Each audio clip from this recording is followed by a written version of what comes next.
Hello, everyone. Welcome back to day 2 opening session of this 16th TechNet Conference. We have different interesting topics in the agenda. Remember, day 1 on October 20, we had ISC strategies responding to COVID-19.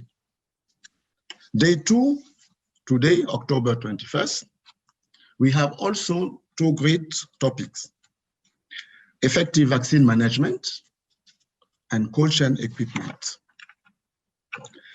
This morning, we already had from 9 a.m. to 12 a.m. short presentations. Now, from 3 p.m. to 4 p.m., we have a plenary session. After the plenary session, we'll have 2 hours. After the plenary session from 3 to 4 p.m., we'll have 2 hours of breakout session. And then after the breakout session, we'll have from 6 to 6:30 p.m. actually a closing ceremony. We'll close the ceremony, but we'll still continue from 6:30 p.m. to 7:30 p.m. We'll have the manufacturers marketplace. And from 7:30 p.m. to 10:20 p.m., we'll repeat the short presentation from this morning. So before we start this plenary, I would like to remind everyone that everything presented at the conference, slides, video, contact detail, etc., can be found on the conference page that you can see through this link. Or you can also use the barcode and scan it, and it will lead you to the conference page. Okay, let's start our great plenary. I am very honored to introduce our speakers. The first speaker is Diana Chang-Blanc. Diana Chang-Blanc have been working on immunization for a very long time. Currently, Diana is leading the program strengthening in the API unit in WHO headquarters.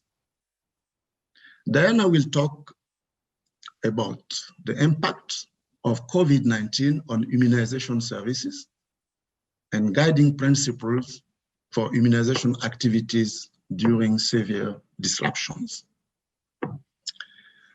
Diana, the floor is yours.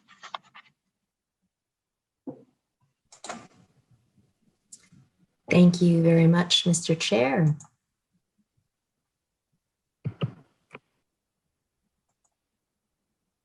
And I'm just waiting to get control of the screen.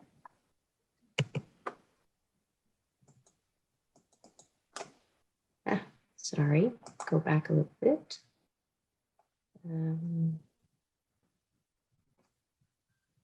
Let's see if I can go up. Okay, I apologize for that. So as Sawadogo said, I'm going to discuss the impact of COVID-19 on immunization services and the guiding principles for immunization activities during severe disruptions, because we have found that a lot of the elements that have impacted immunization are not just pertinent to the pandemic, but are relevant to any serious disruption to the program. And we have had significant interruptions as a result of COVID. A lot of the root causes, such as the transportation reductions, the concerns by health caregivers and recipients, as well as supply chain interruptions, have simply further disadvantaged those high-risk populations or already currently at risk due to health or social or economic inequities. There was 2 pulse surveys that was conducted by the immunization program. I'm showing you the results from June 2020. There were 260 respondents to this survey from 82 countries. About 65% of those were represented by Africa. And what you'll see from this slide is that if you look at the fixed post and the outreach activities, the suspension of services more heavily impacted outreach services rather than fixed post, and that universally there were disruptions across all 6 WHO regions, although some regions such as EMRO, Euro, and WIPRO were better able to stabilize and continue the services for their fixed post activities.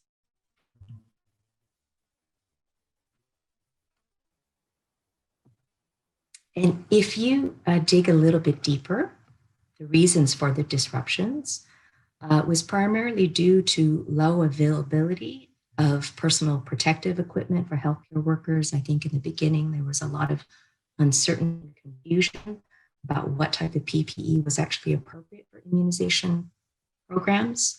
The low availability of healthcare workers because many staff were diverted towards the COVID response, and travel restrictions due to the lockdown. There was not as much reported interruptions with respect to supply issues.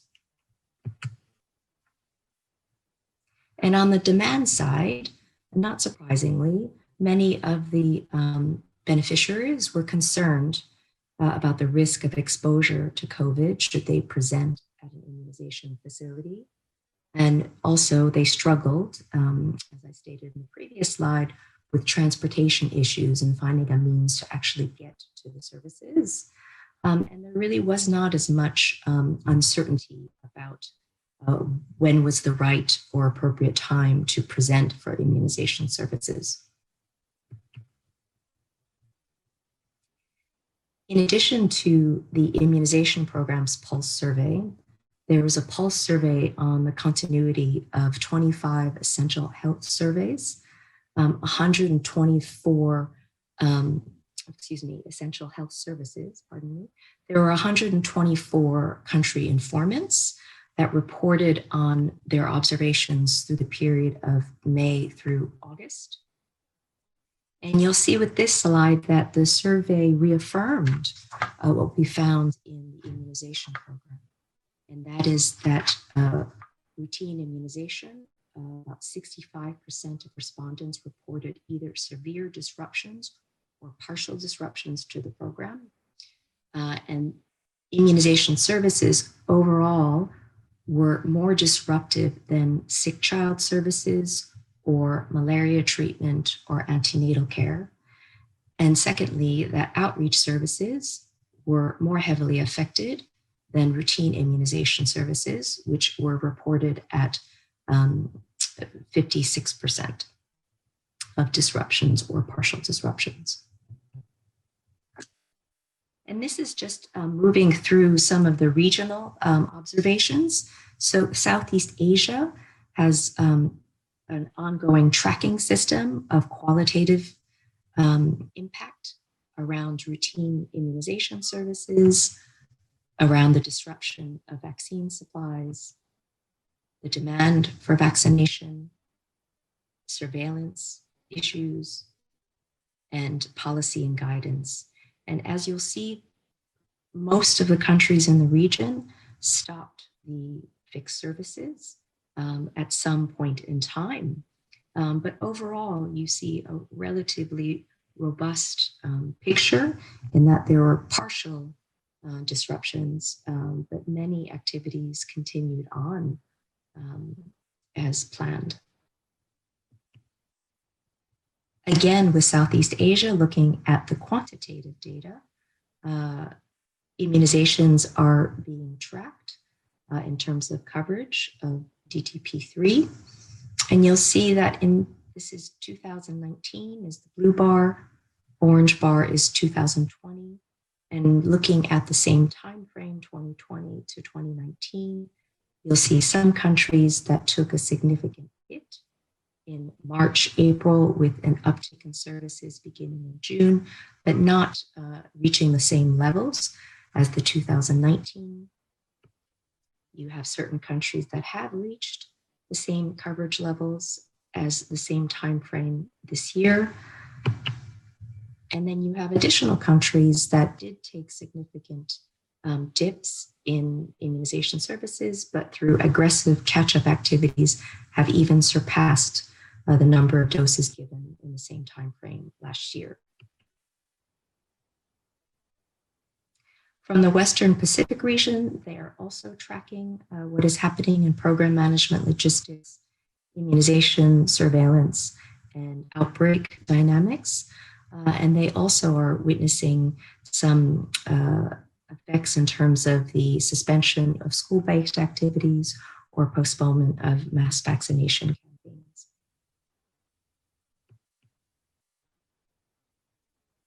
In the Europe region, they observed a sharp decline in suspected measles and rubella case reporting after implementation of lockdown measures. And that's what you see by the black vertical line in each of the countries. That's the point at which a lockdown was officially declared in that country.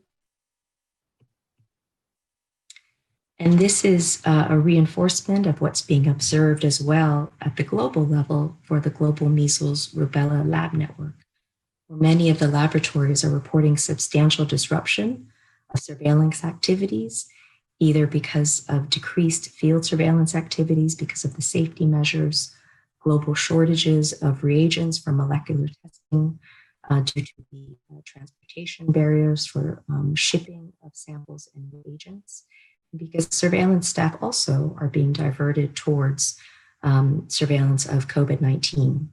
So looking at this graph, you have 2018, 19, and 20 represented around the number of specimens collected through January to August of those 3 years.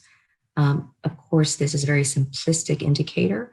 There are issues with data completeness and seasonality across regions, but it gives you an indication of the trends observed. 2019 was a particularly heavy year for measles, so I don't think that's perhaps the best comparative analysis, but if you look at 2020 to 2018, the gray to blue bars, you do see some notable decreases in specimen collection in AMRO, in EMRO, in Euro, and in WIPRO. As I stated previously, I think one of the biggest struggles for immunization was understanding what really were the infection prevention and control measures that were appropriate and needed. So there was an interactive webinar that was launched at the end of May with about 800 persons. If you'd like to have those slides, it's on that link in black. And then under point 2, you'll see a number of micro videos have been conducted around the standard precautions to take during immunization. And I leave this to you to be able to download and observe yourself. And we obviously saw a large impact on vaccine preventable disease campaigns. This is a slide that's current as of October 1st. We did see a number of countries postponing the campaigns. As of October, we're at 90 campaigns in 54 countries. But that said, we have 13 countries that in fact have reinstated successfully campaigns. CAR, Ethiopia, Somalia with measles, Nepal with measles rubella, Angola with bivalent OPV, IPV, and Mali with TD campaigns. So it is feasible to conduct campaigns, but with much careful planning and preparation. And on this map, you'll see those are the 13 countries in green that I just listed. You'll see many little dots. This is where countries may be planning multiple interventions of campaigns with different antigens. This is tracked biweekly by WHO, and opportunities are sought to integrate where it is feasible and where these campaigns can be done in an integrated manner in a safe and practical way. We've also developed a framework for decision-making that clearly outlines an algorithm method evaluating the risks and benefits of conducting vaccination campaigns and the potential implications of choices that need to be made around whether some country chooses to proceed with campaign or postpone it. And this refers to both preventive campaigns as well as outbreak response campaigns. The one piece of learning that I think has been realized, thankfully to ThinkWell, who's done a quite thorough analysis, is around the operational cost per dose of delivering immunization through outreach services based on the additional personal protective equipment and IPC measures in place, whether it's hand washing stations, masks, gloves, goggles, hand sanitizer, crowd control, etc. So overall, for routine immunization outreach has calculated that the estimated cumulative increased operational cost per dose is from 20% to 129%. For campaigns using a similar methodology, the estimated cumulative increased operational cost per dose ranges from 50% to 154%. So obviously the ranges are quite broad for both approaches, but the takeaway point is that countries must plan for additional budget now that is not unsubstantial for IPC. And picking up on the Ethiopia measles campaign that was just conducted a few months ago, in blue you have the pre-COVID situation, in orange you have the post-COVID situation. And if you look on the far right with the green boxes, you will see the implications of having to plan that measles campaign differently.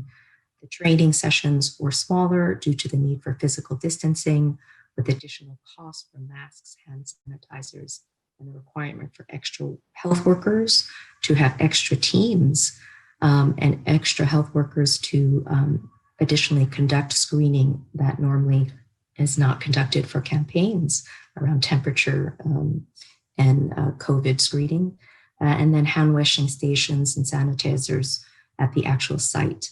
So if you look at the very bottom of the graphic, you see that the campaign days were extended by 3 additional days from pre-COVID times. So the takeaway point again is it's not just an issue of an additional financial resources, but additional time that's required to conduct these vaccine campaigns safely. Essential Health Services has already issued guidance on prioritizing immunization as a core health service with emphasis on catch-up vaccination as early as possible. WHO has also issued catch-up guidance, leave no one behind guidance for planning and implementing catch-up vaccination.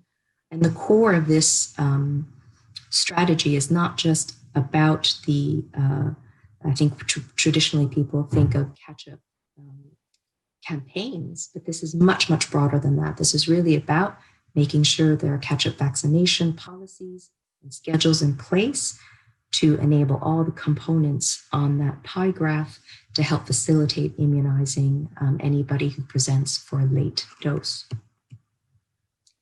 This catch-up guidance also echoes back to the framework for decision-making vaccination in acute humanitarian emergencies, based on the ability to conduct epidemiological risk assessments and considering each vaccine based on the strategy being used and the contextual factors to help countries prioritize which vaccines and which strategies should be tackled first as they move out of lockup.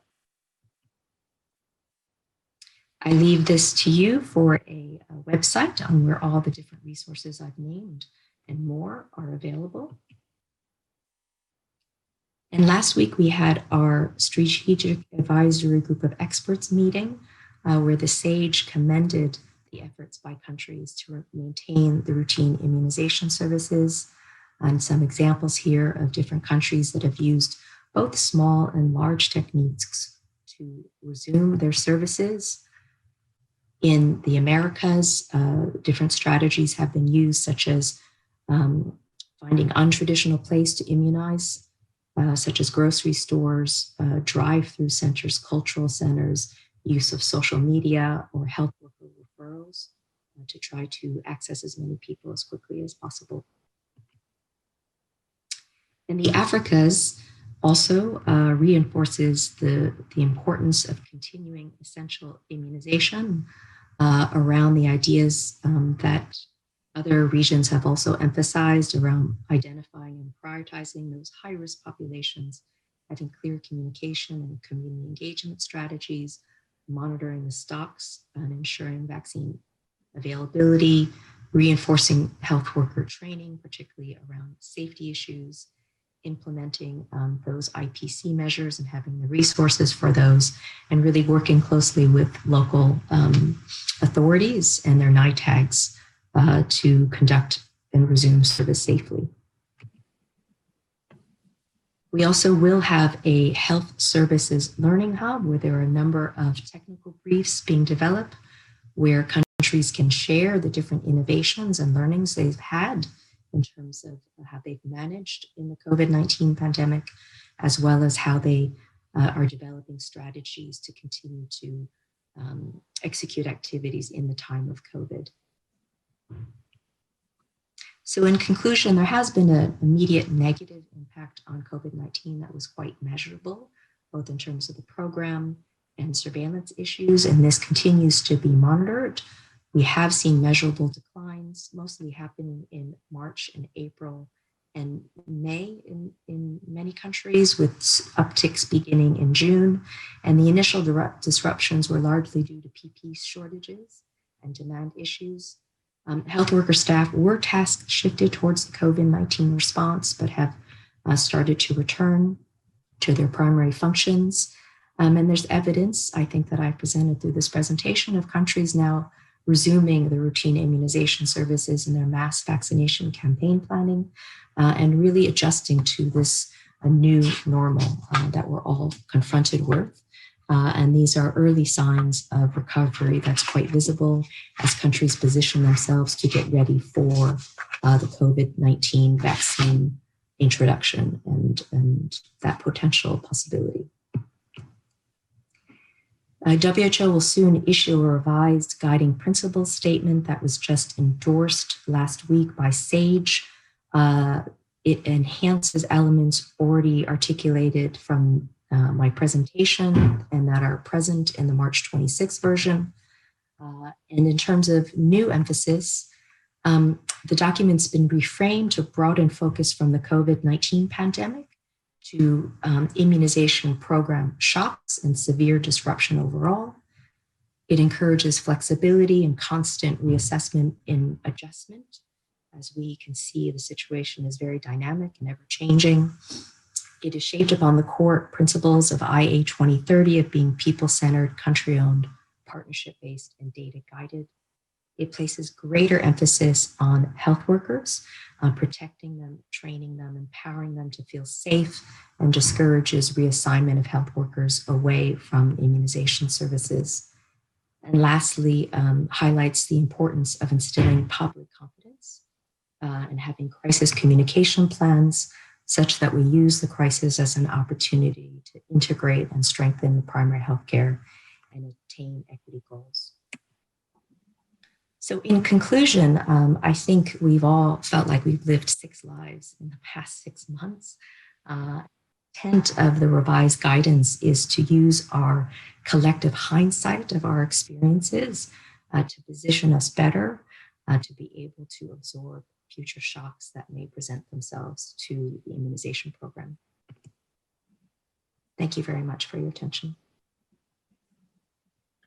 Thank you very much, Diana, for this great insight on the impact of COVID on immunization and the strategies and actions used to recover, maintain, and reinforce immunization services. Thank you very much. Okay. The second speaker is Peter Okebukola. Okebukola is working with McKinsey. And Peter will talk about love in the time of COVID. How can resilient supply chains save health systems in the long term? Peter, the floor is yours. Thank you very much for the opportunity to share some thoughts with you today. I'd love to share my perspectives on a theme that I have called Love in the Time of COVID. How can resilient supply chains save health systems in the long term? So thank you for joining us today. I wanted to start off with a little inspiration from a Nobel laureate before we begin. And this is some inspiration from Gabriel Garcia Marquez in his very popular book, Love in the Time of Cholera, right? Many of you might know the book, but he basically says that humanity, like armies in the field, advances at the speed of the slowest, right? And I've chosen to repurpose that to say health systems, right, very similar to armies, advances at the speed of the weakest link, in this case, supply chains, right? So in essence, the progress we make within our health systems is, for the most part, heavily dependent upon progress we make in supply chain. So really keen to explore some of those thoughts as we go ahead today. If you think about the context of the continent of Africa, especially given the COVID-19 situation, a lot of the challenges that we've seen can be directly attributed to the weakness of the supply chain. And so today in this presentation, I want to share 3 themes as we go through. The first one is quickly help us understand Africa's healthcare systems in the context of COVID-19. Secondly, discuss how resilient supply chains can save healthcare systems in Africa. And 3, share 3 ideas that I feel our countries can adopt to build resilient supply chains, ultimately resulting in longer term strength of the health system in the long run. Let's get started. So obviously, I'm stating the obvious when I say that the COVID-19 situation has been quite tough for all of us globally, but especially for African healthcare systems, which were traditionally weak. And regardless of how the pandemic evolves beyond now, it is going to be very devastating to economies and health systems. We've had a lot of, information about the tough economic impact, but also the negative health impact. We've seen job losses, we've seen economic losses with, from -4 to -9 percentage points impact on GDP, right, in Africa, but also globally as well. We've seen job losses and increases in unemployment and underemployment across many parts of the world and also in Africa. From a health system standpoint, obviously the existing twin health crisis that that were present in Africa of a high disease burden, right? That already places a strain on the health system, as well as both the communicable and non-communicable diseases, have really impacted the system quite severely, right? If you think about the fact that Africa already struggles with a lot of epidemics, right? Lassa fever, Ebola, measles, yellow fever, and others, cholera. Combining these very, quote unquote horrible situations makes, with COVID, places a lot of strain on the fragile health systems. For example, disruption in routine services, the fact that the demand for traditional healthcare services has been weakened because of COVID, and many others. Right, so it's been quite a tough situation. We'll talk a little bit about the COVID-19 disruption in a second on the next page. And so we've seen that the healthcare infrastructure in Africa is extremely underfunded, right? And an example is that we have less than 5 countries on the continent that meet the Abuja Declaration, right, for at least 15% public expenditure on health, right? Health, out-of-pocket healthcare expenses are very high for many countries, more than 55% in many countries, putting a lot of strain on households. There's also a shortage of skilled healthcare workforce, with Africa, for example, having 20% of the population, but access to only 3% of healthcare workers, right, globally. Something like 1.7 medical doctors and nurse midwives per 1,000 population, which is a 60% gap, right, compared to the SDG threshold. So it's a dire situation from a funding standpoint, but also from a health workforce standpoint, which obviously is worsened by the fact that there's a real lack of limited critical care capacity. There's actually limited critical care capacity for COVID-19, as shown in the chart, right, where you can see that Africa has a lot less healthcare workers per population and ICU beds compared to the rest of the world. Think about the North Africa, South Africa versus Sub-Saharan Africa, which is the worst in this chart. So regardless of how COVID-19 evolves, the situation is actually worsened by the pandemic in Africa. And so given that very dire situation, we are sharing some hope here. And the hope is that we believe that resilient supply chains can save healthcare systems, right? And the real value drivers here for the resilient supply chain will be three things. So one is increased access to local medical supplies, right? In this regard, the point will be about local production and local supply of commodities and equipment required for the pandemic and beyond the pandemic. Second thing will be increased self-reliance and resilience. So reducing shocks to the system due to the global supply chain restrictions and limitations.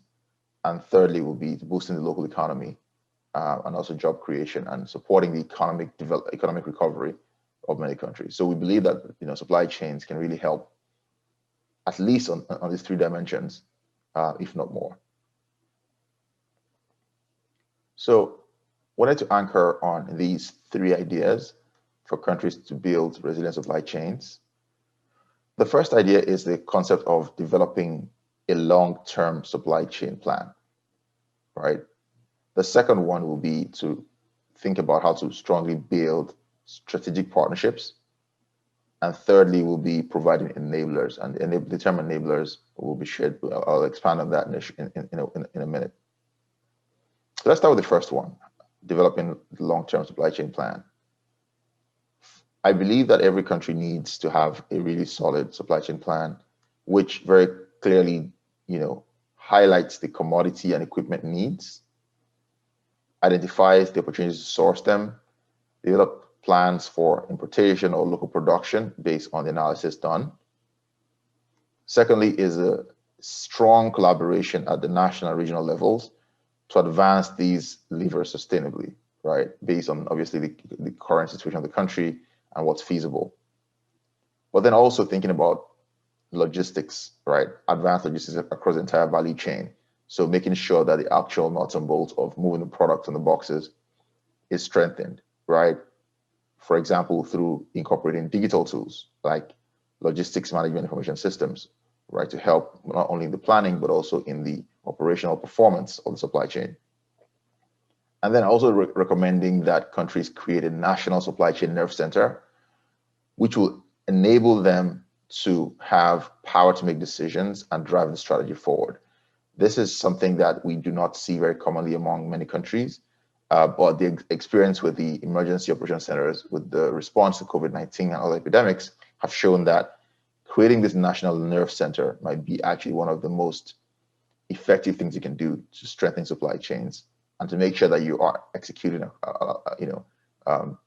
alongside the plan that you have put up already. The second piece is to build out strategic partnerships. Now, this means leveraging your existing local and global players, right, to build up the capabilities of your local manufacturers and ensure that you're strengthening the partnerships between them. Secondly, not relying just on the public sector, but also engaging private sector partnerships to bring in the innovation required, to bring in the technical capabilities and drive standards. Thirdly, explore regional partnerships and basically leverage economies of scale and to set up country manufacturing hubs, for example, and harmonize trade policies across regions. This will obviously have the impact of not only strengthening the region, but also the countries themselves. And now to the third idea, which is to provide enablers. Now, these enablers will include things like skills, right? So essentially build relevant skills by creating training programs to upskill the workforce and build capabilities across the system, not only for manufacturing, but also for supply chain performance and operations. Secondly, provide financial and non-financial incentives, right, for the local players to ensure that, they can do business more effectively. So, for example, helping them with customs clearance, supporting investments, thinking through regulations and standardizing regulations, among other things. So the big idea for this conversation is that if we can really implement these three ideas across countries, it'll go a really long way to building resilient supply chains in Africa, but also globally. I want to wrap up with two very quick case studies of things that I mentioned earlier. One comes from Ethiopia, where the government of Ethiopia has really doubled down on thinking through how to become a regional manufacturing hub for pharmaceuticals. And so there's a national plan called the Growth and Transformation Plan, which is essentially a platform or a policy that puts in place the framework for industrialization of the economy, but also focusing on the pharmaceutical sector. And within this plan, the Ethiopian government has really supported the local production of pharmaceutical products by granting them, for example, incentives around access to markets, custom duty exemptions, incorporate income tax exemptions, among other things, but also dedicated infrastructure, right, to support them. So, for example, the Kilinto Industrial Park, which essentially is a one-stop shop for pharmaceutical and industrial manufacturing, but also the regulatory body, EFDA, has also been strengthened to support the players. So that's an example, for example, of a country that is, on the upstream side, really looking to double down on supporting manufacturing in the country. And that is linked to the first big idea that I shared previously. The second case study is a case study of Nigeria, and that refers to what I talked about with the operational tools to support the supply chain, but also just thinking about enablers, right? Nigeria has put in place an electronic logistics management information system across the entire country, covering all 30,000 health facilities across all 36 plus 1 states, which brought to bear a lot of cutting edge thinking. So, for example, leverage design thinking, making sure that the stakeholders were at the heart of the design, brought in digital experts to essentially bring in the best-in-class digital solutions, both on the design side, but also the operational side.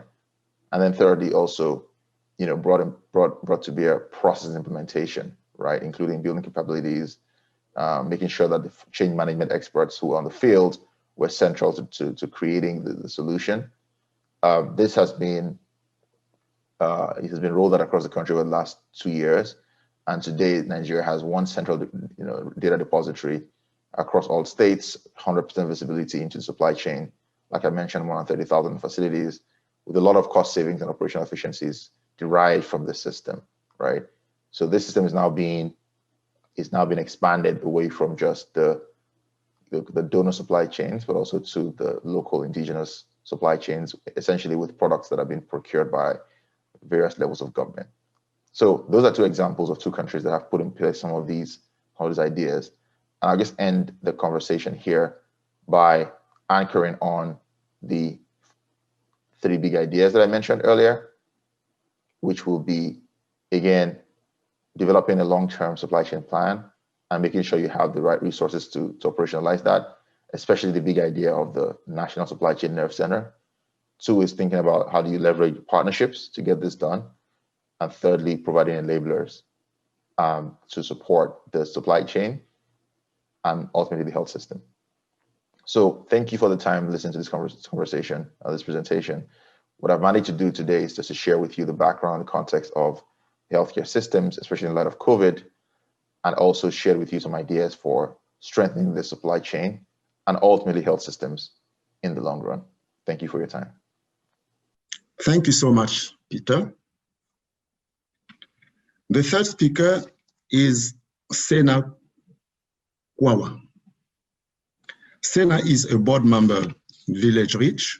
VillageReach is working to transform healthcare delivery, a solution that improve equity and access to primary healthcare. Sena will talk about building resilience in a fast-changing world. Thank you, Sena, for being with us, and the floor is yours. Jumbo, Indinami, I'd like to again welcome you to another gathering of this group that is 31 years in the making. The words I use, Jumbo in Swahili means hello, and Indinami is good day to you in my home language from Ghana, West Africa. Look, your commitment to strengthening immunization services, building relationships, sharing knowledge, coordinating activities, and aligning priorities and goals is not only inspirational, it's very important in our world at this moment in this time. So who am I? My name is Sena Kwawu. I think I was introduced a little bit earlier as the board member of an organization called VillageReach, whose mission it is to transform healthcare to reach everyone so that each person has the healthcare needed to thrive. You know, our expertise working to support 43 million people in sub-Saharan Africa, in core offices in DRC, Malawi, and Mozambique, and with over 200 amazing staff in the region, and our headquarters out of Seattle, Washington. Our expertise are in supply chain and logistics, digital health technologies, healthcare workforce development, and data analytics. We're not only a medical, while not only a medical professional, let me start that again. While I am not a medical professional, participating on the VillageReach board has provided me a unique insight into all the work that you have all been doing. And thank you for that, right? You know the facts, but I think it's important for you to pause and remember again the impact you've been having on this world. You've increased the reach of immunization for children from about 5% in 1970 to about 80% in 2019, right? Preventing over 2 million childhood deaths. Immunization of DTP and measles was about 85% in 2019. And proud of my home country, Ghana, for being at about 93% DBT immunizations in 2019. You eradicated polio, right? So as a kid growing up in Ghana, I want to thank you for the opportunity to help me become who I am today because of the work you've done. Look, you are participating in this conference, the Tech 21 conference, tackles some really huge challenges. You know, the response to COVID-19, elevating your supply chain strategies, designing effective vaccine management and cold chain management. As a former supply chain executive of a company called Starbucks, I can tell you this is fun stuff. Let's be blunt, and I'm stealing a phrase from my neighbors in Seattle, the Gates Foundation. 25 years of progress on vaccine may have been threatened by the most recent 25 plus weeks with COVID. Before that, we were dealing with some challenges, you know, and where DBT zero doses were at about almost 14 million, right? So look, the tsunami is coming, and we have two options. We flee or we look for high ground. The high ground won't be high enough. Let's be real about it. But we should change our approach in defining what the high ground looks like. We have a bit of an early warning system for this seismic shift. And given time to prepare, you know, what I want to give you an insight into is some examples from the private enterprise that can help you react and let you get a sense as to what this kind of huge change looks like. I recognize you are not in the private sector, where no lives, you know, are really at stake for what we do. And in your case, lives could hang in the balance. However, learnings are bound to consider as you begin to build resilience for the oncoming tsunami. You know, a couple of examples to think about. During the 2008-2009 financial crisis, we came out stronger as a global economy because we went through it. We became a lot more honest in the private investments world and the private financial services world about the cracks in our system, and put more effort into rethinking what a financial institution really is and what it's supposed to deliver. And then we went back and we built it the right way. While at Starbucks, We rethought the coffee supply chain as a global wealth creation vehicle rather than just a profit-making venture, right? Quick insight. Starbucks, the world's largest coffee chain, can fill its coffee bean needs from few countries, but it sources from over 20 countries around the world, right? And what we do is a lot of learning, replicating, and adjusting, right? We give people a box, which is, here's a problem, but then we allow them to turn it into an octagon or whatever shape they need to fit the environment that they're in. And I tell you that story not to just theorize, but to say that, for example, think about this example. You need to reach a farmer in a very unique place. It doesn't give you enough of a supply, right? But you need to fill a container. So you have one choice. You think you have one choice. Just come back with a half-filled container.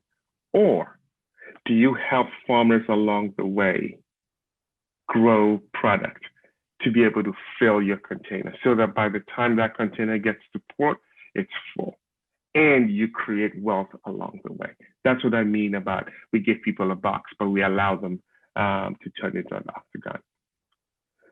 Look, we live in a world of productivity, of doing more with less and reducing inefficiencies.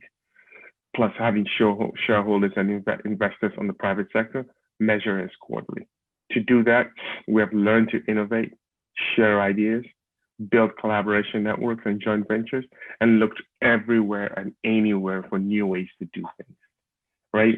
So I'll give you a good example where there's been a partnership of learning to do new ways and new things between a store called Target in the US and UNICEF on a campaign called Kid Power, which committed Target to one of UNICEF's sustainable goals.